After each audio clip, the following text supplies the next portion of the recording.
आज है आरंभ का डे 6। अभी तक आप सब ने आरंभ के 5 सेशन को अटेंड कर चुके हो। कल तक था डे 5, आज है आरंभ का डे 6। पता है टॉपिक क्या है, एजेंडा क्या एग्जैक्टली किसी ने पहले ही लिख दिया, objection handling. Objection handling, objection handling, objection handling. पहले इसके बारे में समझते हैं। इस ट्रेनिंग को, आज के इस आरंभ के डे 6 के ट्रेनिंग को स्टार्ट करते हैं ऑब्जेक्शन हैंडलिंग के मीनिंग के बारे में। सबसे पहली चीज इस बात को समझिए, देखो क्या होता है कि जब आप बिजनेस करने के लिए मार्केट में उतरते हो ना, यू ऑल आर सोलोप्रेन्योर। आप लोग सोलो तरीके से अकेले अभी बिजनेस बिल्ड करोगे, राइट। एज ए सोलोप्रेन्योर के रूप में आप बिजनेस बनाने वाले हो, बहुत ही प्रॉफिटेबल बिजनेस जनरेट करने वाले हो, और इसी के साथ साथ बहुत सारा लर्निंग्स लेने वाले हो, सीखने वाले हो, स्किल्स को डेवलप करने वाले हो। तो मुद्दे पे आते हैं। तो जब कोई भी इंसान मार्केट में बिजनेस करने के लिए उतरता है, तो आपको भी पता है कि एक व्यापारी एक बिजनेसमैन तभी पैसा कमा पाता है जब ट्रांजैक्शन होता है, जब लेन देन होता है। यही है ना, कि एक तरफ बायर होगा, एक तरफ सेलर होगा, एक तरफ खरीदने वाला होगा, एक तरफ बेचने वाला होगा। तो जो खरीदने वाला जब खरीदेगा, बेचने वाला जब बेचेगा, और जब एक्सचेंज होगा किसी गुड्स या सर्विसेज का, तो उसी के ऊपर क्या होता है, इनकम जनरेट होता है, उसी के ऊपर प्रॉफिट जनरेट होता है। और वहीं से एक व्यापारी पैसा कमाता है, और वहीं से सामने वाला कस्टमर का जो नीड है वो पूरा हो पाता है। अब मुद्दे की बात क्या है, मुद्दे पे फिर पहुंच रहा हूं। बट जब वो ट्रांजैक्शन हो रहा होता है, जब बायर किसी चीज को खरीद रहा होता है, और जब सेलर किसी चीज को बेच रहा होता है, तो बायर के मन में बहुत सारा सवाल होता है, बहुत सारा डाउट होता है, बहुत सारा ऑब्जेक्शन जिसे हम कहते हैं होता है। अब वो सवाल, वो डाउट या उस ऑब्जेक्शन का जवाब कैसे, कब और क्या देना है, उस सामने वाले व्यापारी को पता होना चाहिए। अगर जो सामने वाला व्यापारी है, जो सेलर है, जिस प्रोडक्ट को या जिस सर्विसेज को वो सेल कर रहा है, अगर उसे यही नहीं पता होगा कि अगर कोई भी कस्टमर अगर उससे सवाल पूछता है, अपने डाउट को सामने में रखता है, या कोई भी ऑब्जेक्शन उठाता है, तो उस ऑब्जेक्शन का जवाब कैसे, कब और क्या देना है, अगर ये पता नहीं होगा, तो कभी भी वो सेलर किसी गुड्स या किसी सर्विसेज को सेल नहीं कर पाएगा। कभी भी वो व्यापारी अपने बिजनेस के अंदर, उस व्यापार के अंदर प्रॉफिट्स जनरेट नहीं कर पाएगा। क्या ये बात मैं सही कह रहा हूं? एक्सेप्ट करते हो, एग्री करते हो आप सब लोग? एक्सेप्ट करते हो? एक बार चैट बॉक्स में एग्री या यस लिख के बता सकते हो। एम आई राइट? नॉर्मल सी बात है, आप लोग भी मार्केट में चीजों को परचेज करने के लिए जाते होंगे। आप लोग भी मार्केट में कुछ ना कुछ सर्विसेज को लेने के लिए जाते होंगे, राइट। और अगर आपने कोई सवाल पूछा, अगर आपने कोई ऑब्जेक्शन रखा उस सामने वाले व्यापारी के सामने में, उस सेलर के सामने में, उस शॉपकीपर के सामने में, और अगर आपके सवालों का जवाब अगर वो नहीं दे पा रहा है, या आपको उस सवालों के ऊपर आपको सेटिस्फाई नहीं कर पा रहा है जवाब के माध्यम से, तो कभी आप उस इंसान से कोई प्रोडक्ट या कोई सर्विसेज खरीदोगे? यस या नो? नहीं खरीदोगे तो नो लिखो, खरीदोगे तो यस लिखो। लेकिन मेरा लॉजिक क्या कहता है, मेरी सोच क्या कहता है, कि अगर मैं कहीं पे 2 रुपए भी लगा रहा हूं, और अगर मुझे वो सवाल है, राइट, और अगर वो मेरे सवालों का जवाब सही से नहीं मिल पा रहा है, मुझे वो सेटिस्फैक्शन नहीं आ रहा है बिफोर द परचेजिंग, परचेज करने से पहले वो सेटिस्फैक्शन नहीं आ पा रहा है, तो मैं कभी भी कोई प्रोडक्ट या सर्विसेज उस पार्टिकुलर इंसान से नहीं खरीदूंगा। ये रियलिटी है, ये सच्चाई है, ये बिजनेस का रूल है।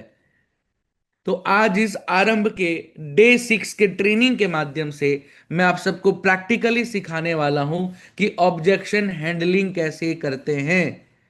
जब आप एज एन एफिलिएट पार्टनर के रूप में आप लोग काम करोगे, बहुत सारे लोग अभी ग्राउंड पे काम कर भी रहे होंगे, लीड्स के ऊपर काम करना स्टार्ट भी कर दिए होंगे, और बहुत सारे लोग अभी, हो सकता है अभी आपकी ये ट्रेनिंग की पीरियड होगी और आप अभी ट्रेनिंग लाइव ले रहे हो। बट आप सबके लिए बराबर ये ट्रेनिंग सेशन है, आज का ये आरंभ का डे 6 आप सबके लिए बराबर है। क्योंकि जब आप लोग काम करोगे या अगर कर रहे हो, तो जब कोई भी सामने वाला कस्टमर आपसे ऑब्जेक्शन आपके सामने में रखता है, आपसे 10 तरीके का सवाल पूछता है, अपने डाउट्स को आपके साथ शेयर करता है, तो किस सवालों का जवाब कब, क्या और कैसे देना है, आज के इस ट्रेनिंग के माध्यम से आप लोग सीखने वाले हो, उसको नोट डाउन करने वाले हो, और फिर उन्हीं सारी चीजों को रेप्लिकेट करने वाले हो, मतलब रिपीटेशन में डुप्लीकेट करने वाले हो, कॉपी पेस्ट करने वाले हो, इंप्लीमेंट करने वाले हो, जहां से आपको बेहतर रिजल्ट्स क्रिएट हो पाएंगे। तो क्या आप सभी लोग फुल ऑन एक्साइटमेंट के साथ, एनर्जी के साथ तैयार हो? देखो भाई, ठंड का मौसम है, अभी एग्जैक्टली 9:45 हो रहा है, और मैं दिल्ली करकटडुमा ऑफिस में बैठा हूं। सुबह 8:45 एग्जैक्टली 1 घंटा पहले मैं ऑफिस आ चुका था।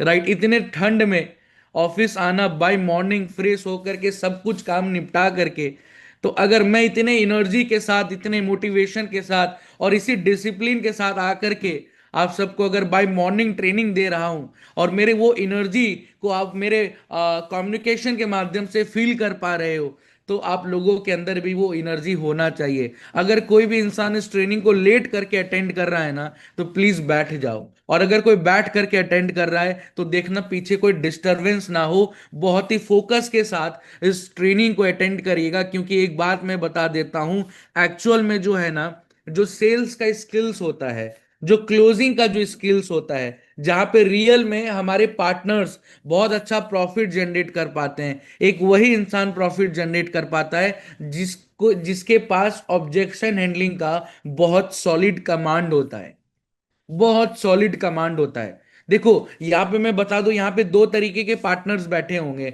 इस ट्रेनिंग को देख रहे होंगे। एक हमारे वो पार्टनर्स जो एग्जिस्टिंग पार्टनर हैं, काफी अच्छे लंबे समय से काम करते हुए आ रहे हो, तो आप सबको वो आइडिया लग चुका होगा, बट आप सबके लिए एक तरीके से रिवीजन है, राइट। बट यहाँ पे बहुत सारे ऐसे भी पार्टनर्स बैठे होंगे जो अभी जस्ट अपने जर्नी को स्टार्ट किए होंगे, या अभी जीरो से स्टार्ट कर रहे होंगे। तो होता क्या है, ऑब्जेक्शन हैंडलिंग में ना आपको एक और सपोर्ट मिलता है, आए डिजिटल पर्नर की तरफ से, पता है, आपके अपने लीडर का, अपने मैनेजर का सपोर्ट मिलता है। राइट, क्योंकि जब आप एज ए न्यू पार्टनर के रूप में काम करते हो, तो शुरुआत में कॉन्फिडेंस की कमी होती है, भले आपको पता हो सकता है कि इस सवाल का क्या जवाब है, बट कॉन्फिडेंस की कमी की वजह से आप उस जवाब को परफेक्ट तरीके से नहीं दे पाते हो, या अगर डर लगे, तो उस जगह पे क्या होता है, उस जगह पे आपके साथ आपके मैनेजर, आपके लीडर अवेलेबल होते हैं, जो आपके साथ on a call, conference call पे आकर के आपके माध्यम से, आपके बिहाफ पे, आपके कस्टमर से बात करके उनकी ऑब्जेक्शन को हैंडल करके उनको क्लोजिंग तक ले जाने का। राइट।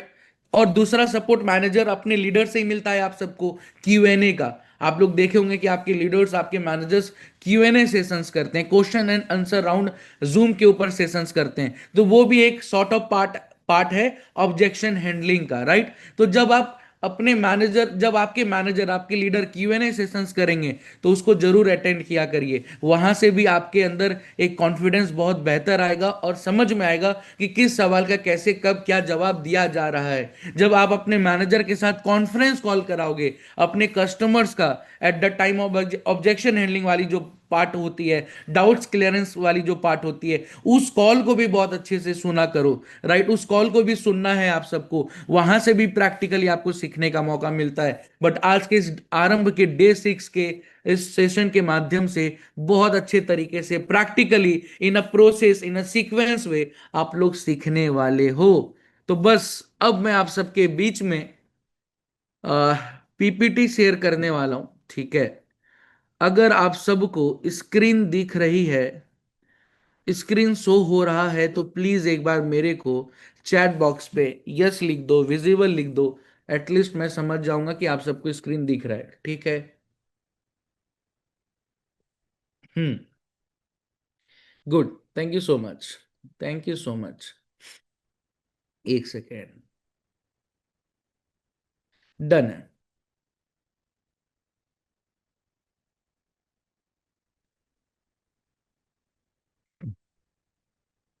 देखो, अभी क्या है, सबसे पहले हम पर्पस समझेंगे। पास्ट में भी मैंने ट्रेनिंग लिया है आरंभ का आप सबके बीच में, और मैं हमेशा बोलता हूं सीक्वेंस में चलता हूं, और उसी के साथ फंडामेंटल को कवर करते हुए चलता हूं। क्योंकि जब तक आप अपने रूट्स को नहीं समझोगे तो आपके फ्रूट्स क्या नहीं होंगे, अच्छे नहीं होंगे, मीठे नहीं होंगे, फल आपको अच्छा नहीं मिल पाएगा। तो पहले रूट्स को समझते हैं, पहले फंडामेंटल्स को समझते हैं, पहले कोर को समझते हैं। अब कोर, वो फंडामेंटल, वो रूट्स क्या है भाई? तो सबसे पहली चीज क्या है? Purpose of objection handling. भाई ऑब्जेक्शन हैंडलिंग का पर्पस क्या है? क्यों ऑब्जेक्शन हैंडलिंग किया जाता है? तो सबसे पहला पहला क्या है पर्पस भाई? Your prospect should B doubt free. हम ऑब्जेक्शन हैंडलिंग क्यों करते हैं? बहुत सिंपल है भाई, कि सामने वाले इंसान, जो आपका कस्टमर है, जो आपका प्रोस्पेक्ट है, वो डाउट फ्री हो जाना चाहिए, उसके मन में कोई संदेह नहीं रहना चाहिए। दूसरा पर्पस क्या है भाई? Your prospect should be personally assured. देखो क्या होता है कि आज के टाइम पे मार्केट में ना, किसी प्रोडक्ट या किसी सर्विसेज से पहले सामने वाले इंसान का विश्वास बिकता है। बहुत ध्यान से सुनिएगा, प्रैक्टिकली समझिएगा। आज आप मार्केट में फोन लेने के लिए जाते हो, सैमसंग का, एप्पल का, वीवो का, किसी भी ब्रांड का फोन लेने के लिए, इन अ केस आप मार्केट में जाते हो किसी शॉपकीपर के पास, आपको पता है कि ये सैमसंग का मोबाइल है, आपको पता है ये एप्पल का मोबाइल है, बट तब भी आप उस सामने वाले दुकानदार से एक सवाल पूछते हो, यार भाई आफ्टर सेल सर्विस बढ़िया दोगे ना? कहीं सर्विस में कोई दिक्कत तो नहीं होगा ना? अगर कोई दिक्कत हुआ तो कभी भी कनेक्ट कर सकता हूं ना, कांटेक्ट कर सकता हूं ना? तो सामने वाला व्यापारी क्या करता है? नहीं नहीं, ऐसा तो नहीं बोलता है ना कि नहीं नहीं मेरे से कुछ नहीं कर सकते हो, जो जाना है सर्विस सर्विस डिपार्टमेंट में जाना, वहां जाके बात करना। ऐसा तो नहीं करता है। क्या करता है? वो पर्सनली आपको एश्योर करता है कि नहीं, मैं खड़ा रहूंगा, कभी भी कोई दिक्कत होगा तो आप शॉप पे आ जाना, कहीं कोई चैलेंज फेस करोगे फोन में तो मेरे से कांटेक्ट कर लेना। कहता है ना, क्योंकि वो पर्सनली एश्योर करता है। और हर एक एक व्यापारी का ये काम है कि अगर कोई भी कस्टमर उसके बिजनेस तक पहुंचा है, राइट, तो कोई भी प्रोडक्ट या कोई भी सर्विसेज को बेचने से पहले सामने वाले इंसान के अंदर वो विश्वास दिलाना, वो पर्सनल लेवल पे एश्योरेंस दिलाना कि अगर इन फ्यूचर कोई भी दिक्कत होती है तो मैं आपके साथ खड़ा हूं। तो ये करना चाहिए भाई, इसीलिए हम ऑब्जेक्शन हैंडलिंग का ये पर्पस है। Your prospect should be confident. सीधी सी बात है कि अगर अगर हम सामने वाले के डाउट्स को क्लियर कर दें, एश्योरेंस दे दें, तो डेफिनेटली उसके अंदर एक कॉन्फिडेंस आएगा, राइट। तो कॉन्फिडेंस दिलाने का काम है ऑब्जेक्शन हैंडलिंग के माध्यम से। और चौथा क्या कह रहा है point? Your prospect should have a call of action. अब कभी कभार क्या होता है मेरे भाई, भाई लोग इस बात को बहुत ध्यान से समझिएगा कि हम लोग ना डाउट्स को भी क्लियर कर देते हैं, एश्योरेंस भी दे देते हैं, कॉन्फिडेंस भी उसके अंदर भर देते हैं, बट ना हम अपने कस्टमर को कॉल ऑफ एक्शन तक लेके नहीं जा पाते। मतलब हम बोलते ही नहीं है कि फिर भाई स्टार्ट करो, स्टार्ट करो, नहीं कहते। देखो मार्केट का ना, बिजनेस का एक रूल है, बहुत ध्यान से सुनिएगा। बिजनेस का रूल क्या होता है? एक रूल पे चलता है, गिव गिव गिव देन आक्श। गिव गिव गिव देन आक्श। देते जाओ देते जाओ देते जाओ, फिर मांगो। ये बिजनेस का रूल है। आप रियल एग्जांपल के माध्यम से समझो। जियो, जियो जब आया था, पता है ना आप सबको, फ्री में उन्होंने सिम बांटा था, रिलायंस जियो। कितने लोगों को पता है? कितने लोगों को पता है कि जब जियो आया था मार्केट में तो फ्री में सिम बांटा गया था? एकदम फ्री ऑफ कॉस्ट में सिम मिल रहा था, भरे लंबे लंबे लाइंस लगने पड़ रहे थे, दिन रात सुबह शाम लाइन लगना पड़ रहा था, बट फ्री में 5G सिम मिल रहा था। क्या लेकिन आज के डेट पे जियो फ्री में सिम देता है क्या? रिचार्ज देता है क्या? यस या नो? आज के डेट पे जियो फ्री में सिम देता है, रिचार्ज देता है क्या? नहीं देता है। क्या रूल है भाई? बिजनेस का रूल है, give give give then ask. पहले देते जाओ देते जाओ देते जाओ, फिर मांगो भाई, क्योंकि आपने उतना वैल्यू दे दिया है। सेम उसी तरीके से जब हम ऑब्जेक्शंस को हैंडल कर रहे होते हैं तो वो कौन सा पीरियड होता है? ये वो पीरियड होता है जहां पे हम सामने वाले को सिर्फ कॉन्फिडेंस देते हैं, क्लैरिटी देते हैं, डाउट्स को क्लियर करते हैं, पर्सनल लेवल पे एश्योर करते हैं, लेकिन हम एट लास्ट आक्ष नहीं करते, मांगते ही नहीं है कि भाई स्टार्ट तो करो, अब टाइम आ चुका है, डाउट्स क्लियर हो गए हैं, अब तो टाइम आ चुका है डिसीजन लेने का। तो वो नहीं करते। तो ऑब्जेक्शन हैंडलिंग में करना चाहिए, यही हमारा पर्पस होता है ऑब्जेक्शन हैंडल करने का, राइट। एट लास्ट कौन सा पॉइंट है, your prospect should be connected constantly.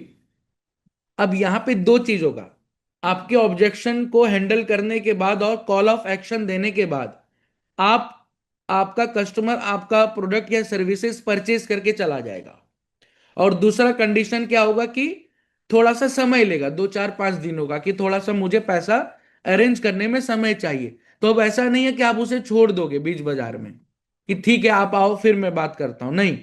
आप एटलीस्ट उसके साथ कनेक्टेड रहें, through WhatsApp chat, through WhatsApp status, constantly connected रहें, जिससे आपका कस्टमर आपको याद रखे और टाइमली डिसीजन ले ले।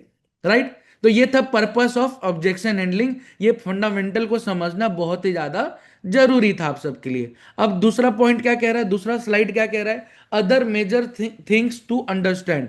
और भी चीजें हैं जो ध्यान में आपको रखनी चाहिए, जैसे पहला, आइडेंटिफाई द ऑब्जेक्शन रियल और फेक। देखो कभी कभार क्या होता है ना कि कुछ इंसान, कुछ ऐसे लोग आ जाते हैं हमारे लीड्स में जिनको सिर्फ टाइम वेस्ट करना होता है 140 करोड़ के जनता में इस भारत देश के अंदर आप सबको पता है कि बहुत सारे लाखों करोड़ों ऐसे भी लोग हैं जो अपने लाइफ को, अपने टाइम को सिर्फ वेस्ट कर रहे हैं, सिर्फ मजाक मस्ती में ही अपने पूरे जीवन को बिता दे रहे हैं और कुछ हासिल नहीं कर पा रहे। तो ऐसे भी लोग हमारे लीड के माध्यम से कुछ लोग पहुंच जाते हैं, क्योंकि वहां पे तो किसी को हम रोक नहीं सकते। तो जब वो कस्टमर पहुंचता है और 10 तरीके का ऑब्जेक्शन करता है, तो आपको ये समझना है कि यार ये रियल ऑब्जेक्शन कर रहा है कि नहीं कर रहा है। और अगर लग रहा है कि फेक ऑब्जेक्शन है, मतलब टाइम वेस्टेज वाली बात है, राइट, तो वहीं पे उसे क्या करना है, थैंक यू बोल करके कॉल को कट कर देना है। राइट। दूसरा पॉइंट क्या कहता है, सेम उसी से रिलेटेड है, don't entertain people, answer only relevant question. ये रियलिटी है, रेलेवेंट क्वेश्चन पूछो भाई, आपको जवाब मिलेगा, आपको क्लैरिटी मिलेगा। जो फेक क्वेश्चंस होते हैं या इरेलेवेंट क्वेश्चंस होते हैं उसके पीछे समय लगाने की जरूरत नहीं होती। बट इन सारे कंडीशंस में ना कभी कभार क्या हो जाता है कि हम हाइपर हो जाते हैं, हमें लगता है कि यार सामने वाला क्वेश्चन जो है ना सही नहीं पूछ रहा है, रेलेवेंट सवाल नहीं पूछ रहा है, मेरे टाइम को वेस्ट कर रहा है। तो हम हाइपर हो जाते हैं, हमारे अंदर एक एग्रेशन आ जाता है और उसी एग्रेशन के वजह से हम सामने वाले किसी भी एक इंसान को बुरा भला कह देते हैं। नहीं कहना चाहिए, राइट। हमें ऑलवेज बी पोलाइट रहना चाहिए, हमें बहुत हम्बलनेस के साथ, बहुत ही पोलाइटनेस के साथ काम करना है और सामने वाले के सवालों का जवाब देते हुए चलना है, राइट। और अगर लगता है कि कोई रेलेवेंट सवाल नहीं है, इरेलेवेंट क्वेश्चंस पूछे जा रहे हैं, टाइम को वेस्ट कर रहा है कोई भी इंसान, हो सकता है 2 4 कस्टमर ऐसे मिल जाते हैं पूरे महीने में, तो उसको तुरंत थैंक यू बोल करके कॉल कट कर देना है, अपना फालतू समय उसके पीछे नहीं लगाना है, राइट। आगे चलें, यहां तक क्लियर होगा आप सबको। अब देखो क्या है, ऑब्जेक्शन हैंडलिंग के स्ट्रैटेजीज को समझो। स्ट्रैटेजीज क्या कहता है भाई, अगर आप जब भी ऑब्जेक्शन हैंडलिंग करते हो तो सबसे पहले आपको ना एक्टिव लिसनिंग होना चाहिए, मतलब आपको सुनना है अच्छे से। हम गलतियां क्या करते हैं कि सामने वाला इंसान अपने सवालों को रखा नहीं पूरे तरीके से, हम बोलना चालू कर देते हैं, हम अपना सजेशंस, हम अपने उस ऑब्जेक्शन के ऊपर सॉल्यूशंस देना चालू कर देते हैं। ऐसा नहीं करना है, प्रॉपर पूरे अच्छे तरीके से अपने क्लाइंट्स के सवालों को, उसके ऑब्जेक्शन को अंत तक सुनना है, जब तक वो खुद से रुक ना जाए। उसके बाद उसके ऊपर क्या करना है, दूसरा पॉइंट, एक्नॉलेज द ऑब्जेक्शन। अगर कोई कहता है कि सर मेरे अंदर अभी कॉन्फिडेंस की कमी है, मुझे विश्वास नहीं हो पा रहा है कि यहाँ पे कमाई हो पाएगी कि नहीं हो पाएगी, ग्रोथ हो पाएगी कि नहीं हो पाएगी, सवाल है, तो हमने पहले सुना अच्छे से और फिर उसके ऑब्जेक्शन को, उसी सवाल को एक्नॉलेज करना है। क्या करना है कि हाँ सर मैं समझ पाया कि आपका मन में यही सवाल है कि कहीं ना कहीं आपके अंदर कॉन्फिडेंस की कमी है जो मैं समझ पा रहा हूं, और ये डर है कि ग्रोथ हो पाएगी कि नहीं हो पाएगी। आपने उसी के सवाल को रिपीट किया एक्नॉलेज करते हुए, सामने वाले को क्या लगेगा कि सामने वाला इंसान, मतलब कस्टमर को क्या लगेगा कि भाई जो मेरे से बात कर रहा है वो कहीं ना कहीं एजुकेटेड पर्सन है और पहले वो मेरे समस्याओं को अच्छे से सुन चुका है। फिर तीसरा क्या है, आस्क क्वेश्चन। फिर आपको सवाल पूछना है कि आपको डर क्यों लग रहा है, आपको डर क्यों लग रहा है, आपके अंदर कॉन्फिडेंस की कमी क्यों लग रही है, आपका ये सवाल क्यों आया आपके मन में, सवाल पूछिए। राइट। फिर चौथी चीज क्या है? Be honest. बहुत ऑनेस्टी के साथ आपको जवाब देना है, बहुत ईमानदारी के साथ। कहीं कोई मिस कमिटमेंट नहीं होना चाहिए, कहीं कोई आपको ओवर कमिटमेंट नहीं करना है। अंडर कमिटमेंट करो, ओवर डिलीवरी करो। कमिटमेंट वादा कम करो, दो उससे ज्यादा। इस माइंडसेट के साथ आप सबको काम करना है, ऑनेस्टी के साथ काम करना है। पांचवी चीज क्या है? Urgency with offer. हम ईमानदारी से किसी को जवाब देंगे सवाल पूछते हुए, राइट। तो हम भाई एट लास्ट जो हमारा कॉल ऑफ एक्शन होगा, वहां पे हम अर्जेंसी भी क्रिएट करेंगे। जो भी अगर ऑफर्स होंगे या अगर ऑफर नहीं भी है, तो हम टाइमलाइन का अर्जेंसी जनरेट करेंगे, क्रिएट करेंगे। क्यों भाई? क्योंकि अभी नहीं करोगे तो बाद में लॉस है। टाइम का लॉस सबसे बड़ा मनी का लॉस है। मानते हो कि नहीं आप लोग? चैट बॉक्स में बताओ। आज के टाइम पे, आज के समय में समय का लॉस मतलब पैसों का ही लॉस है, क्योंकि समय कभी भी वापस नहीं आ सकता।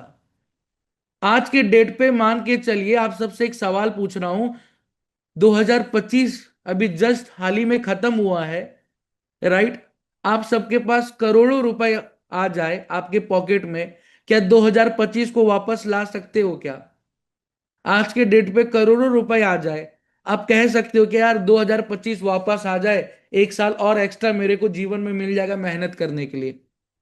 नहीं हो सकता ना। Time is money, money is time, किसी ने लिखा है एग्जैक्टली समय का लॉस मतलब पैसों का लॉस। तो हम अर्जेंसी इसीलिए क्रिएट करते हैं कि अगर कोई सामने वाला इंसान एक्चुअल में इंटरेस्टेड है, एक्चुअल में अपने जीवन में कुछ करना चाहता है, बट लेकिन प्रोकास्टिनेशन में फंस चुका है, मतलब टालने की बीमारी आ चुकी है कि अच्छा कल करेंगे, बाद में करेंगे, तो भाई उसके उस सामने वाले इंसान का पैसा ही लॉस हो रहा है, मनी ही लॉस हो रहा है। बट हमें एज ए कंसल्टेंट सामने वाले को वो अर्जेंसी देना है ना, कि भाई फटाफट डिसीजन लो, ये मौका नहीं मिलेगा दोबारा, राइट। तो ये चीज है। छठा पॉइंट क्या है? Use social proofs.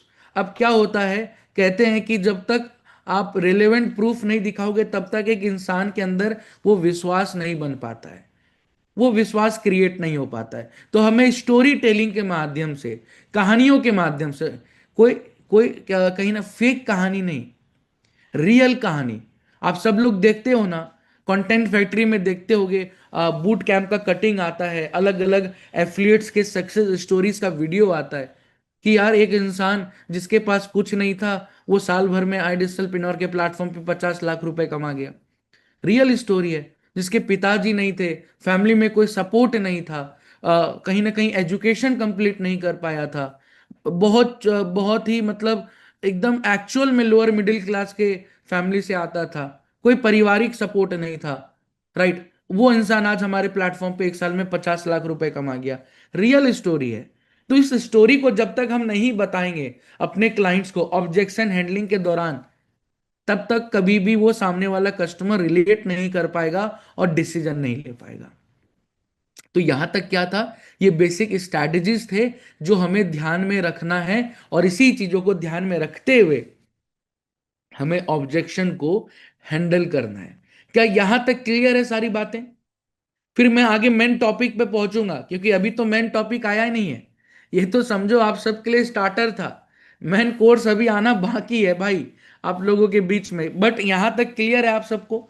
जल्दी से बताओ, क्योंकि बहुत सिंपल था, बहुत सॉर्टेड था, बहुत सिंपल था, बहुत सॉर्टेड था, राइट।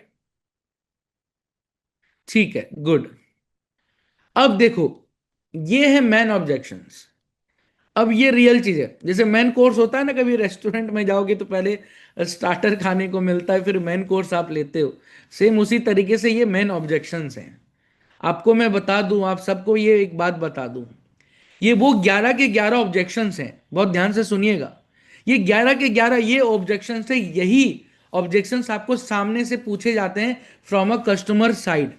जब आप ग्राउंड पे काम करते हो, जब आप लीड्स के ऊपर काम करते हो, देखो अभी तक अगर आपने ना लीड्स स्टार्ट नहीं किया है, डिजिटल मार्केटिंग ऑन नहीं करवाया है, राइट, मतलब आप लोगों ने अगर मे भी अभी तक कस्टमर्स के ऊपर काम करना चालू नहीं किया है, तो डेफिनेटली एकदम चालू करिए। अपने मैनेजर से बात करिए, गाइडेंस लीजिए, उनसे पूछिए मुझे डिजिटल मार्केटिंग ऑन करवा करके लीड्स लेना है, राइट। और वहां से फिर आप स्टार्ट करके लीड्स के ऊपर, कस्टमर के ऊपर काम करना चालू कर दीजिए। चलिए फिर आते हैं टॉपिक के ऊपर, राइट। तो ये 11 सवाल है।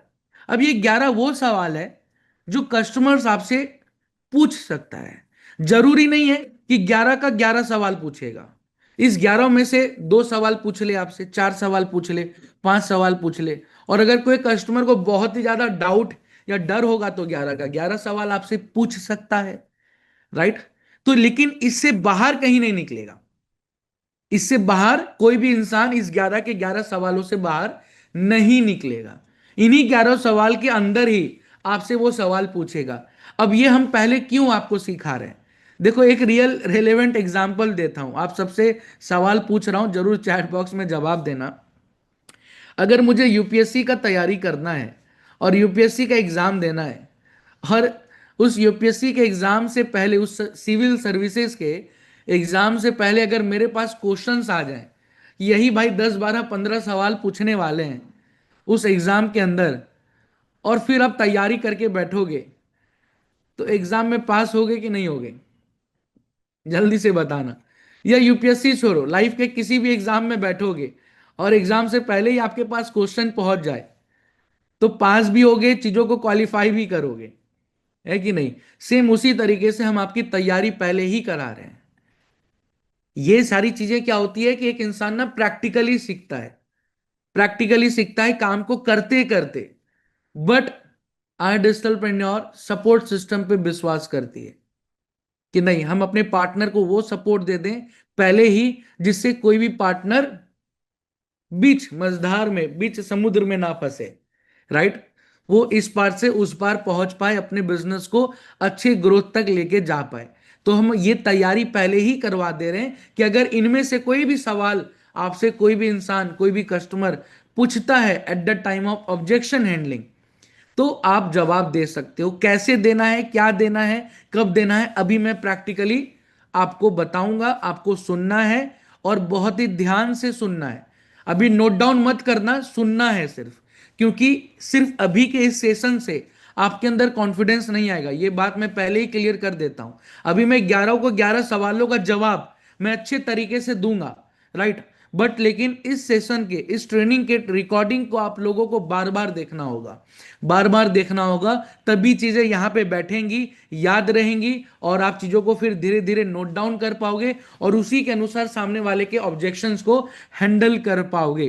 क्लियर है। और आपको यह भी बता दूं, ऑब्जेक्शन जो हैंडल किया जाता है वो मैक्सिमम पार्ट होता है आफ्टर दी वेबिनार। जब एक क्लाइंट आपका कोई लाइव वेबिनार, 7 PM वाला लाइव वेबिनार देख लेता है, तो उसके बाद ये सारे ऑब्जेक्शंस आते हैं फॉलो अप करने के दौरान में। ठीक है।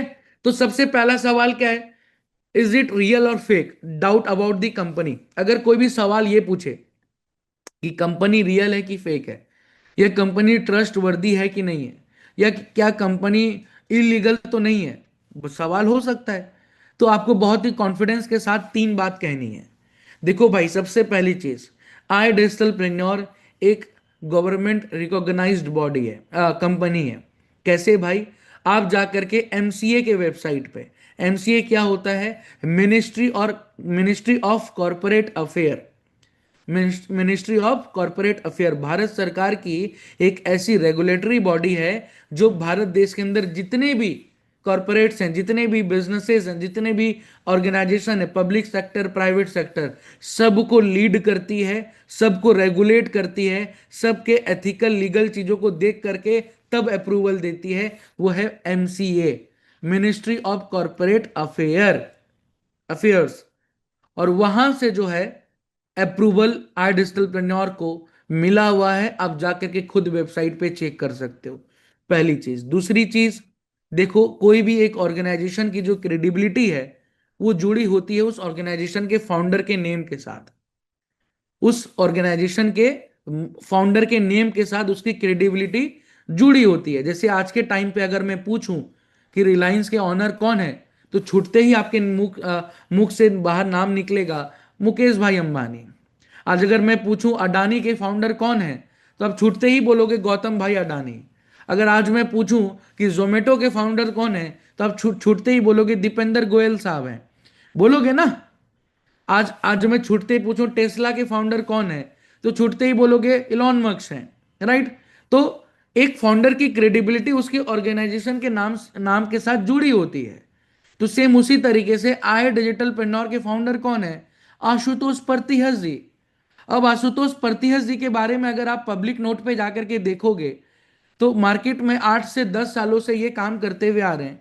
एक बहुत बड़े सोशल मीडिया इन्फ्लुएंसर भी हैं, राइट। 15 लाख से ज्यादा लोग उनको यूट्यूब पे फॉलो करते हैं। लगभग ऑल अराउंड सारे चैनल्स एंड प्रोफाइल्स को मिला करके इंस्टाग्राम पे 10 लाख से ज्यादा लोग उनको फॉलो करते हैं। और आज पूरे महीने में मिलियंस में लोग उनके वीडियोस के, उनके कंटेंट को कंज्यूम करते हैं। तो भाई, जिनको लाखों लोग जान रहे हैं, करोड़ों लोगों तक वीडियो पहुंच रहा है, तो भाई उनकी क्रेडिबिलिटी मार्केट में तो एक होल्ड होगा ना। अगर वो इंसान कोई गलत काम करे, तो आपको भी पता है कि सोशल मीडिया में कितना पावर है। झटके में किसी भी इंसान को नीचे से ऊपर उठाया जा सकता है और किसी को ऊपर से नीचे गिराया जा सकता है। ये सोशल मीडिया का पावर है, और मार्केट में आप सबने देखा भी है, राइट। तो बट आज पिछले 5 सालों से, क्योंकि इस ऑर्गेनाइजेशन को कितना समय हो चुका है?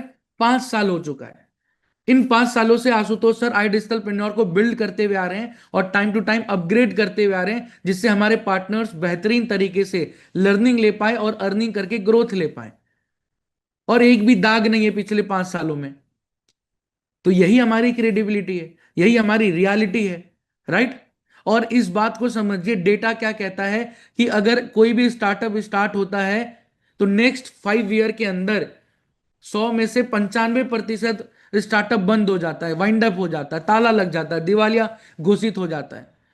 But by touchwood, I digital पेन्योर को 5 साल भी हो चुका है, उस 5% के कैटेगरी में आ चुका है जो सक्सेसफुल स्टार्टअप पहुंचते हैं। तो अगर इतने मजबूत प्लेटफॉर्म के साथ आ रहे हो करियर बिल्ड करने के लिए, तो कहीं पे भी कोई दिक्कत नहीं होगा। तो पहला सवाल अगर ऐसा आता है, तो जवाब आपको ऐसा देना है। क्लियर है? अब मैं बहुत स्पीड में चलूंगा। दूसरा सवाल अगर कोई पूछता है, सर स्किल डेवलपमेंट और फ्रीलांसिंग क्या होता है, स्किल्स कैसे डेवलप कर पाएंगे? बहुत सिंपल सवाल है। आपको कहना है भाई, आए डिजिटल पेन्योर के प्लेटफॉर्म पे 48 प्रकार के अलग अलग स्किल डेवलपमेंट बेस्ड प्रोग्राम्स हैं, कोर्सेस हैं, राइट। जहां पे रिकॉर्डिंग्स के माध्यम से, जहां पे लाइव सेशंस के माध्यम से आपके स्किल्स को डेवलप कराया जाता है। 48 प्रकार के अलग अलग स्किल्स हैं। और आपको भी पता है कि मार्केट का जो इंपॉर्टेंस है क्या है, कि आज डिग्री का वैल्यू नहीं है, आज के टाइम पे स्किल्स का वैल्यू है। तो हमारे प्लेटफॉर्म पे लोग एआई सीखते हैं, आर्टिफिशियल इंटेलिजेंस भी सीखते हैं। हमारे प्लेटफॉर्म पे लोग डिजिटल मार्केटिंग भी सीखते हैं। हमारे प्लेटफॉर्म पे लोग वीडियो एडिटिंग के भी स्किल्स को सीखते हैं। हमारे प्लेटफॉर्म पे लोग कंटेंट क्रिएशन के स्किल्स को भी सीखते हैं। हमारे प्लेटफॉर्म पे लोग सेल्स के भी स्किल्स को सीखते हैं, राइट। हमारे प्लेटफॉर्म पे प्रिंट ऑन डिमांड के बिजनेस के भी स्किल्स को सीखते हैं। 48 प्रकार के अलग अलग स्किल्स हैं भाई। अब फ्रीलैंसिंग क्या होता है, अगर कोई सवाल पूछ दे, तो आपको इसका जवाब देना है क्या? सुनो बहुत ध्यान से आप लोग, मैं स्पीड में चल रहा हूं, बट सुनो बहुत अच्छे से, समझ में आएगा। देखो, फ्रीलैंसिंग का मतलब क्या होता है? 3 चीज होता है। अगर कोई भी पूछे कि फ्रीलांसिंग क्या होता है, तो उसको बताना 3 चीज होता है। फ्रीलांसिंग का मतलब होता है अपनी मर्जी का काम, अपनी मर्जी का समय और अपनी मर्जी का दाम। बहुत बहुत ध्यान से सुनिएगा। अपनी मर्जी का काम मतलब जो आपके पास स्किल्स है उसके अनुसार आपका मर्जी का काम, उसके ऊपर आपके मर्जी का समय, उसके ऊपर जितना आप समय लगाना चाहो, और तीसरी चीज अपनी मर्जी का दाम, उस काम के ऊपर जितना दाम आप चार्ज करना चाहो। यही फ्रीलांसिंग होता है। बहुत सिंपल है। मर्जी का काम, मर्जी का दाम, मर्जी का समय is equal to freelancing. Practically समझाता हूं रियल एग्जांपल के साथ। लॉयर है, एक प्राइवेट लॉयर है। अब उसकी उसका उसका अपना मर्जी का काम है ना, क्योंकि उसने लॉ की पढ़ाई की है। उसे उसे वो सारे लॉज, वो सारे सेक्शंस उसे पता है। तो मर्जी का काम है। मर्जी का समय, उसकी ही मर्जी है ना लॉयर की, कि मैं कोर्ट में जाकर के अपने चैम्बर में 2 घंटा बैठूं या 8 घंटा बैठूं। उसके ऊपर कोई रोक टोक नहीं है। तीसरी चीज, मर्जी का दाम। उस वो लॉयर खुद डिसाइड करता है कि मैं एक केस का 2,000 रुपए लूंगा या एक केस का मैं 2 लाख रुपए लूंगा। मर्जी का दाम है भाई। डॉक्टर, अब जो डॉक्टर प्राइवेट क्लिनिक हॉस्पिटल चला रहा है, मर्जी का काम है भाई, क्योंकि उसने स्किल्स सीखा किस चीज का? डॉक्टरी का। दूसरी चीज उसने क्या किया? मर्जी का समय है। अपने क्लिनिक पे 10 घंटा बैठे, अपने क्लिनिक पे 2 घंटा बैठे। और मर्जी का दाम है भाई, एक पेशेंट के कंसल्टिंग के लिए 500 रुपए चार्ज करे या 5,000 रुपए चार्ज करे, कोई रोक सकता है क्या डॉक्टर को? फ्रीडम है। तो इसी को कहते हैं फ्रीलांसिंग।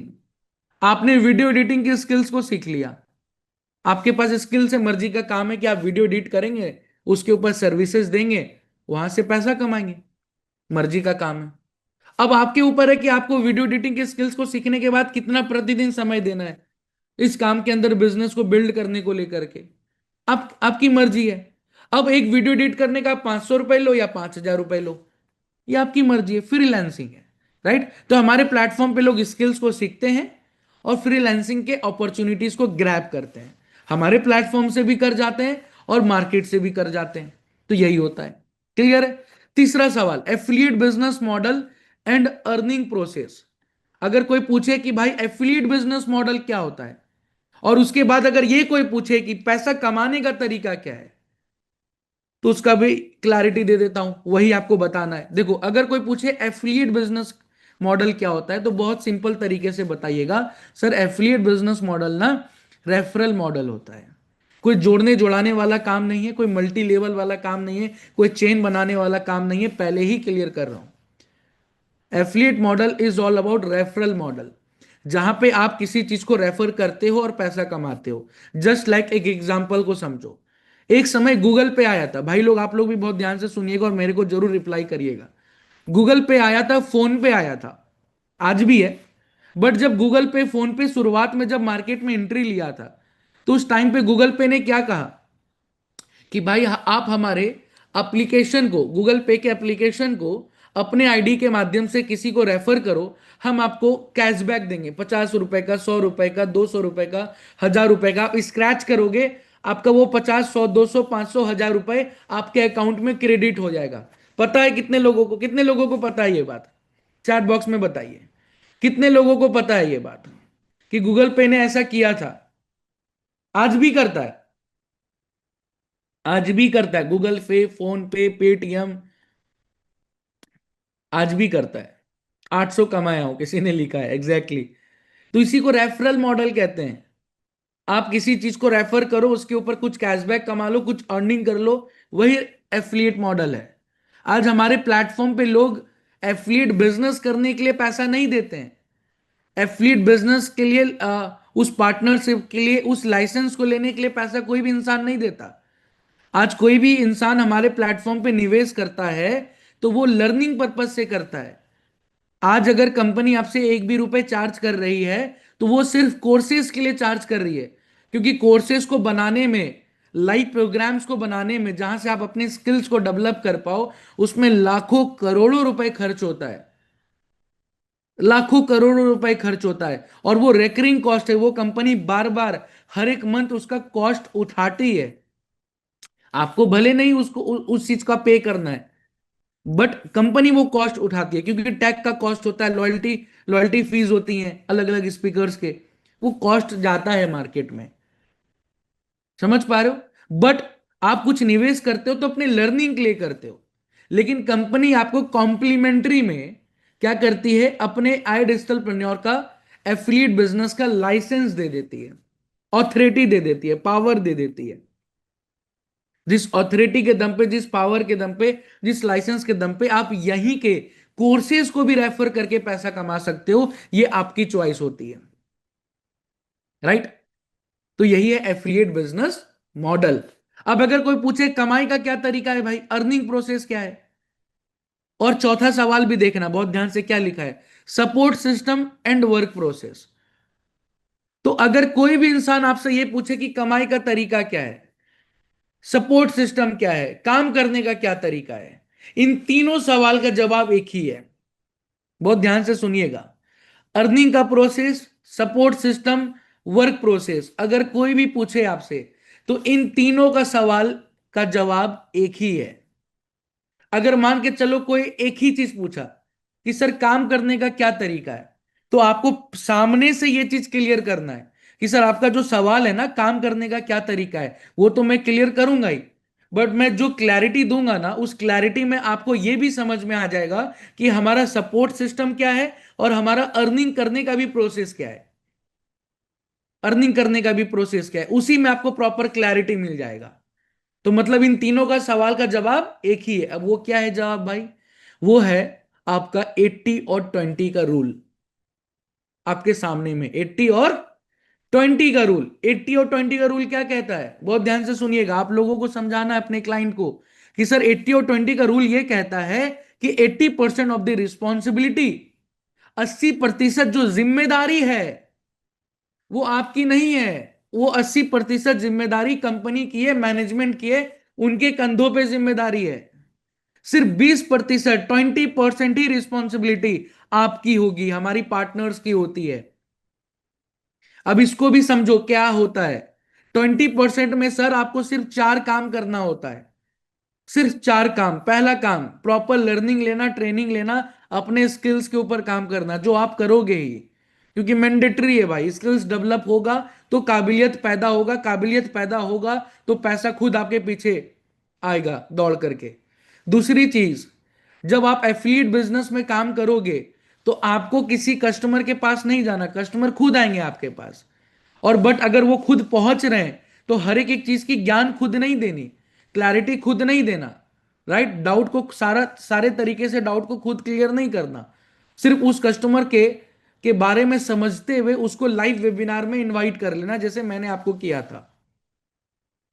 तीसरा काम, कस्टमर वेबिनार में बैठ जाएगा तो उसके बाद उस वेबिनार के बाद बहुत सारे मन में सवाल होंगे, डाउट्स होंगे, तो फॉलो अप करते हुए दौरान, ऑब्जेक्शन हैंडलिंग करते हुए दौरान उसके डाउट्स को क्लियर करना। और अगर नहीं कर पा रहे हो, कॉन्फिडेंस की कमी है, तो ग्राउंड लेवल पे मैनेजर का सपोर्ट मिलता है, एक लीडर का सपोर्ट मिलता है, उस लीडर का सपोर्ट ले लेना कॉन्फ्रेंस कॉल के माध्यम से या Q&A सेशन के माध्यम से। और चौथा काम क्या है भाई? इसी 3 काम को कंसिस्टेंसी के साथ करना है। चौथा काम यही है, ट्रेनिंग लेना, वेबिनार्स में कस्टमर को बैठाना, वेबिनार के बाद फॉलो अप करते हुए मैनेजर्स का, लीडर्स का सपोर्ट लेते हुए, इन तीनों काम को रेगुलर करते हुए चलना, कंसिस्टेंसी के साथ करते हुए चलना, यही सिर्फ आपकी 20% की जिम्मेदारी है। और रियलिटी में है भी आप सबकी यही। रिमेनिंग 80%, 80% जो है वो कंपनी सपोर्ट करती है। लाइव वेबिनार करना कंपनी करके दे रही है, ट्रेनिंग देना कंपनी दे रही है, डिजिटल मार्केटिंग के सर्विसेज के टीम का सपोर्ट देना कंपनी दे रही है भाई, मैनेजर का सपोर्ट देना कंपनी दे रही है भाई, ग्राउंड लेवल पे कंटेंट का सपोर्ट देना कंपनी दे रही है भाई, राइट। दे रही है ना, हर एक एक तरीके से दे रही है। प्रोडक्ट के अंदर कुछ बदलाव लेके आना है, कंपनी कर रही है भाई। टेक्नोलॉजी के अंदर कुछ बदलाव लेके आना है, कंपनी कर रही है भाई। 80% काम कौन कर रहा है? कंपनी कर रही है। अब बताओ क्या 20% काम नहीं कर सकते आप? पूछो सवाल अपने कस्टमर कस्टमर से। 100% मुझे पता है कि कस्टमर आपका बोलेगा कि हाँ जी कर सकता हूं। तो बस यही काम करने का तरीका है, यही वर्किंग प्रोसेस और यही सपोर्ट सिस्टम है। और जब इसी चीज को आप कंसिस्टेंसी के साथ करोगे तो बेहतर अर्निंग कर जाओगे। इसमें एक चीज एड ऑन कर सकते हो कि सर एक नंबर बता देता हूं, अगर आप प्रतिदिन 10 कस्टमर के ऊपर काम करते हो, पूरे महीने में 300 कस्टमर हो गए, सेम प्रोसेस को फॉलो करना है। At a worst condition minimum 1% का एवरेज कन्वर्जन रेशियो देखोगे तो मिनिमम 300 में 3 क्लोजिंग तो निकल के आएगी भाई। और अगर आपकी खुद की आईडी प्रीमियम प्लस की है तो एवरेज एक क्लोजिंग आपको मिनिमम 10,000 का प्रॉफिट देगा। 3 क्लोजिंग आ रहा है 30,000 का प्रॉफिट। तो पहले महीने से 30,000 रुपए की कमाई भी हो रही है, सपोर्ट सिस्टम का सपोर्ट भी मिल रहा है, और कहीं ना कहीं इस प्लेटफॉर्म पे आके अपने स्किल्स को भी डेवलप कर रहे हो। यही है काम करने का तरीका, यही है सपोर्ट सिस्टम का तरीका, यही है पैसा कमाने का तरीका, और यही है एफिलिएट बिजनेस, जहां पे आपको लाइसेंस मिलता है, आप इन्हीं के कोर्सेज को, लाइव प्रोग्राम्स को रेफर करके बिजनेस बना सकते हो। और अगर आपको लगता है कि ये चीज नहीं करना है तो आपके पास ऑप्शन है, क्या है, मैं आगे वाले सवालों का जवाब दे दूंगा, राइट। अब देखो यहां तक क्लियर है, जल्दी से बताओ क्या चौथे सवाल तक जिस तरीके से मैंने गाइड किया कि एक सवाल का कैसे कब क्या जवाब देना है, क्या समझ में आया? Are you all getting my points? चीजें समझ में आ रहा है, पॉइंटर समझ पा रहे हो? बहुत एनर्जी के साथ बताना, क्लैरिटी के साथ बताना। मजा आ रहा है? बोरिंग तो नहीं हो रहा है ना? बोरिंग तो नहीं हो रहा है ना?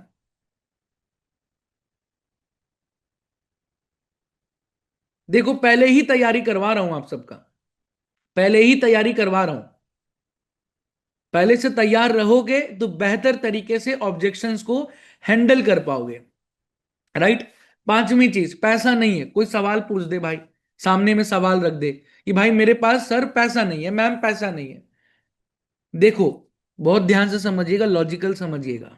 कोई भी इंसान अगर ये बहाना आपके साथ, और मुझे लगता है ना भाई लोग, ये बहाना ही होता है, ये एक्सक्यूजेज ही होते हैं। 99% लोगों के पास पैसा होता है या पैसा अरेंज किया जा सकता है। It's all about priority. सारा गेम प्रायोरिटी का होता है। देखो, मैं एक रियल बात कह रहा हूं आप सबसे। आप लोग भी तो आए डिजिटल के प्लेटफॉर्म पे जर्नी को स्टार्ट किए।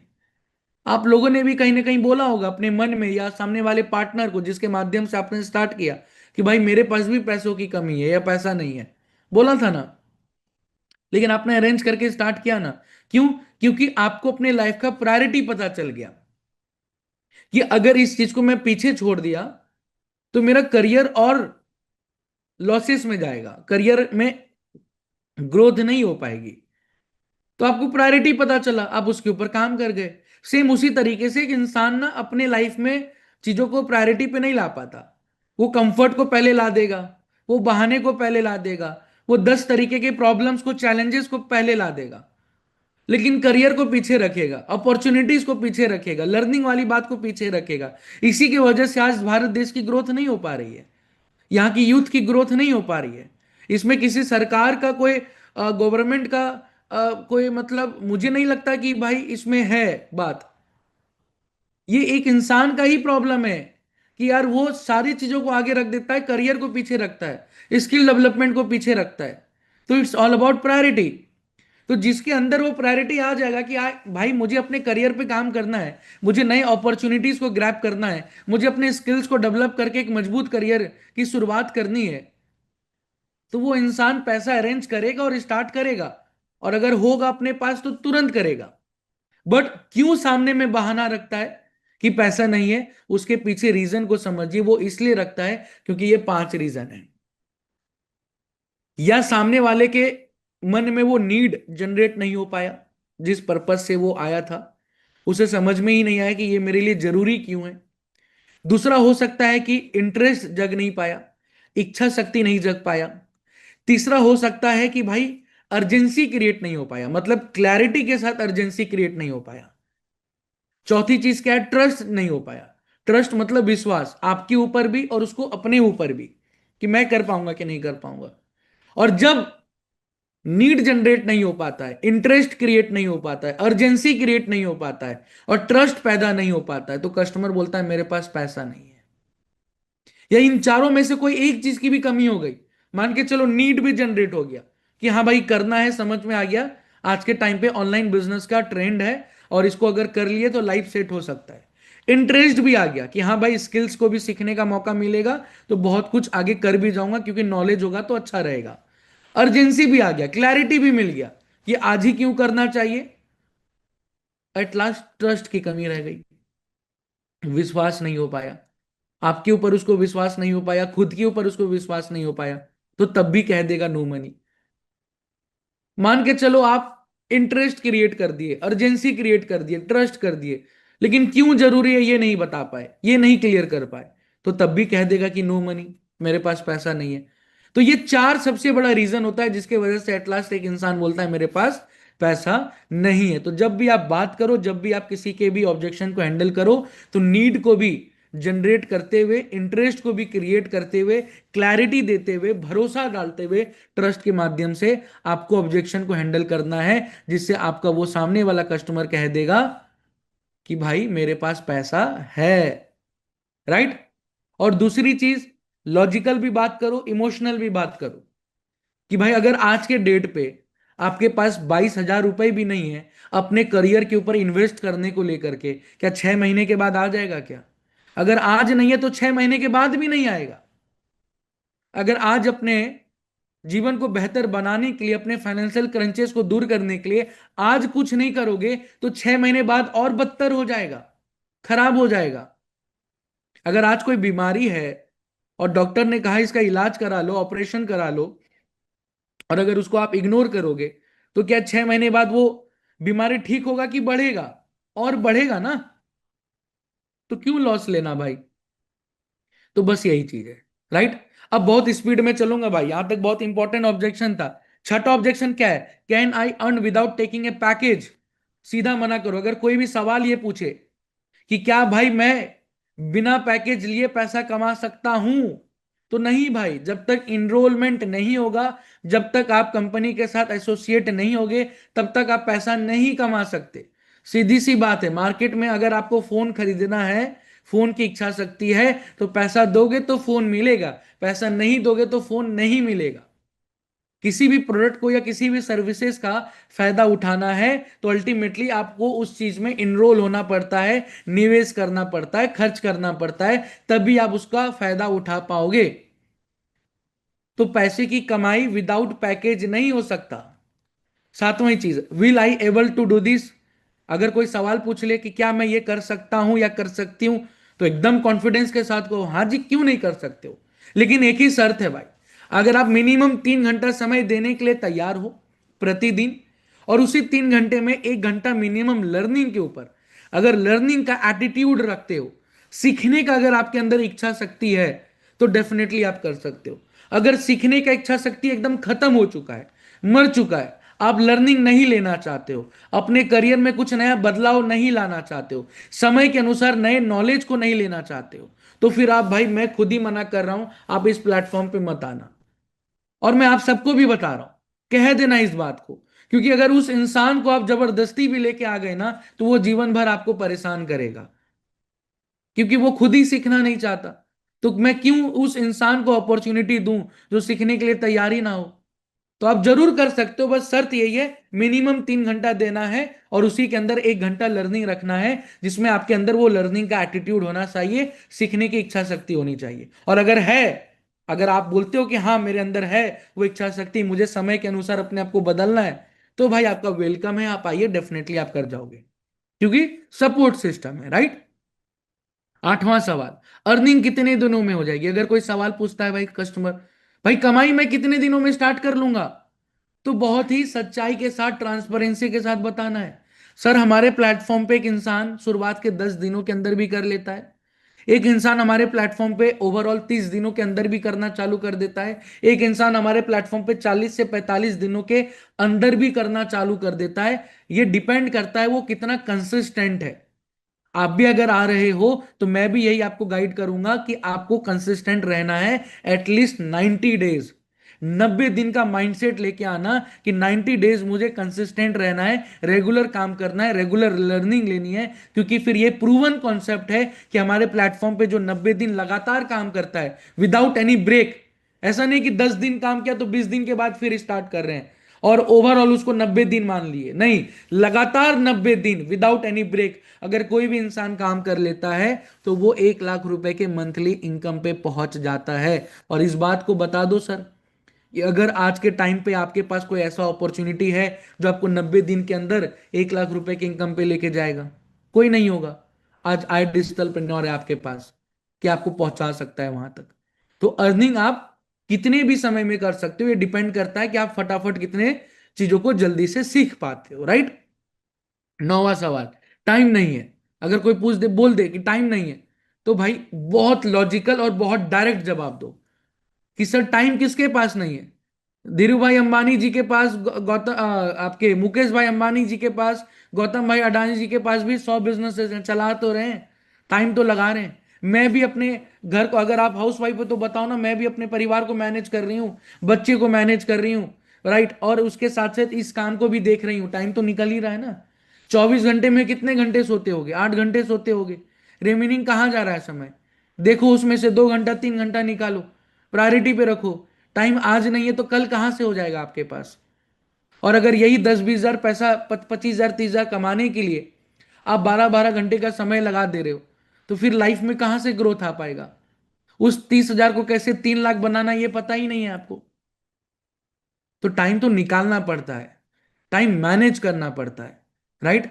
तो ये चीज है। 10वां सवाल, can I earn without doing affiliate? अगर कोई पूछता है मैं एफिलिएट नहीं करना चाहता, मुझे रेफर करके पैसा नहीं कमाना, बट लेकिन मैं कमाना चाहता हूं, कर पाऊंगा? तो एकदम हाँ बोलो भाई, फ्रीलांसिंग आपके लिए अपॉर्चुनिटी है। स्किल सीखो, 30 दिन 90 दिन समय लगाओ स्किल्स को सीखने में, प्रैक्टिस करो उसी बीच में, और फिर फ्रीलांसिंग के माध्यम से पैसा कमाओ, कोई दिक्कत नहीं है। मर्जी का काम है, मर्जी का समय, मर्जी का दाम है। 11वां सवाल कोई पूछ दे, गारंटी क्या है, कि भाई गारंटी क्या है कि मैं यहां पे पैसा कमा लूंगा, करियर बना लूंगा। तो बहुत लॉजिकल, बहुत स्ट्रेट फॉरवर्ड जवाब देना है। सर भाई साहब, गारंटी तो अपने जीवन का नहीं है। मैं अगर आपसे बात कर रहा हूं तो पता नहीं कि कल 2 मिनट, अभी 2 मिनट के बाद बात कर पाऊंगा कि नहीं कर पाऊंगा। लाइफ की कोई गारंटी है क्या? पूरी लाइफ अनसर्टन है। अनसर्टेनिटी पे पूरी लाइफ चल रही है। बिजनेस भी अनसर्टन होता है, बिजनेस की भी कोई सर्टेनिटी नहीं होती है। वो कभी भी अप जा सकता है, कभी भी डाउन जा सकता है। लेकिन एक इंसान अपनी लाइफ में वही सफल हो पाता है, एक इंसान अपने लाइफ में वही सफल हो पाता है जो कंसिस्टेंट रहता है, जो रेगुलर अपने लर्निंग को अपडेट करता है। नोकिया कितनी बड़ी ब्रांड थी, कभी सोचे थे क्या नोकिया जैसी कंपनी बंद हो जाएगी? अगर आप 90s के समय के होंगे तो कभी सोचे थे क्या नोकिया जैसी कंपनी बंद हो जाएगी? हो गई ना। क्यों? क्योंकि समय रहते उसने अपने आप को इंप्रूव नहीं किया, खत्म हो गई मार्केट से। अब बताओ, खरबों की बिजनेस बंद हो गई एक बार में, गारंटी था क्या? नहीं था। क्यों बंद हो गई? क्योंकि समय रहते उसने अपने आप को अपग्रेड नहीं किया।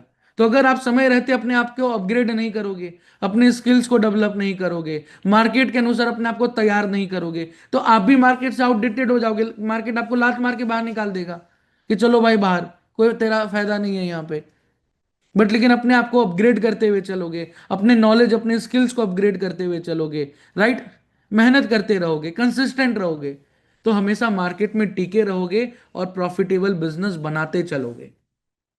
यही गारंटी है। गारंटी यह है कि आपको सपोर्ट में कोई कमी नहीं होगा। गारंटी यह है कि मेंटोरशिप में कोई कमी नहीं होगा। गारंटी यह है कि 80% जो कंपनी जिम्मेदारी लेती है वो 100% आपको देगी। 80% में अपना 100% एफर्ट लगाएगी आपके पीछे। बस आपको यह गारंटी लेना है कि आपका जो 20% है, जो जिम्मेदारी है, उसको बखूबी तरीके से निभाना है। तो फिर ये भी फिर गारंटी है कि आप पैसा कमा जाओगे, ग्रोथ ले जाओगे, और ये आप सबके लिए भी है। तो ये था मेन ऑब्जेक्शंस जो कस्टमर्स आपसे सवाल पूछ सकते हैं, या मे भी पूछते होंगे जो लोग काम कर रहे हो, राइट। और इसी सवालों का जवाब ऐसे ही देना है, इन्हीं सारे सवालों का जवाब इस तरीके से ही देना है। और अगर इस तरीके से ही देते हुए चलोगे तो डेफिनेटली आपका कस्टमर डाउट फ्री भी होगा, पर्सनल एश्योर्ड भी होगा, कॉन्फिडेंट भी होगा, और खुद ही आपको आकर के कहेगा कि मुझे इस प्लेटफॉर्म पे इनरोल होना है, मुझे आपके साथ अपने जर्नी को स्टार्ट करना है। समझ में आया? सीखने को मिला आज ऑब्जेक्शन हैंडलिंग के इस ट्रेनिंग के माध्यम से? मजा आया? जल्दी से चैट बॉक्स में बताइए। दिमाग का ढक्कन खुला, किस सवाल का कैसे, क्या और कब जवाब देना है। इसको एग्जीक्यूट करना है, इसको इंप्लीमेंट नहीं करोगे तो रिजल्ट नहीं मिलेगा, इंप्लीमेंट नहीं करोगे तो रिजल्ट नहीं मिलेगा। इसको एग्जीक्यूट करना है, इसको इंप्लीमेंट करना है। और मैं एक बार फिर से बता देता हूं, अगर अभी तक काम स्टार्ट नहीं किए थे तो भाई लोग फटाफट अपने वर्क को स्टार्ट करिए, अपने मैनेजर, अपने लीडर से बात करिए, उनसे डायरेक्शन लीजिए, उनको बोलिए मेरा एडवर्टीजमेंट ऑन करवा दीजिए, डिजिटल मार्केटिंग ऑन करवाइए, बजट लगाइए, लीड्स के ऊपर काम करना चालू करिए, और 2026 को बेहतर से बेहतरीन बनाइए। तो अब करना क्या है? आज फटाफट दो काम करना है। एक तो लिखना है आरंभ डे 6 कंप्लीटेड। किसको लिखना है भाई?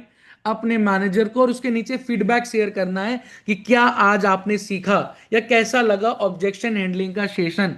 फटाफट जिन जो आपके मैनेजर हैं, जो आपके लीडर हैं, उनके व्हाट्सएप पे आरंभ डे 6 कंप्लीटेड लिखना है, और उनको फीडबैक भी दे देना है कि आज का वर्कशॉप, आज का ट्रेनिंग आप सबको कैसा लगा, राइट। बट जैसा भी लगा हो वो तो आपका फीडबैक होगा जो आप अपने मैनेजर्स को बताओगे।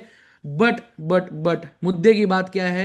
सबसे इंपॉर्टेंट बात मेरे लिए ये है कि कैसा भी लगा हो वो मैं नहीं जानता, बट ये मैं जानता हूं कि अगर इसको इंप्लीमेंट कर जाओगे तो आपको रिजल्ट मिलेगा, आप बहुत बेहतर अर्निंग जनरेट कर पाएंगे इस एफिलिएट बिजनेस में। और जिस तरीके से लोगों को कमाते हुए आप लोग देख पा रहे हो, उसी तरीके से आप भी हर एक मंथ बहुत अच्छा प्रॉफिट जनरेट कर पाओगे, क्योंकि ऑब्जेक्शन हैंडलिंग जो होता है वो फॉलो अप का, वो क्लोजिंग का सबसे मोस्ट इंपॉर्टेंट पार्ट होता है।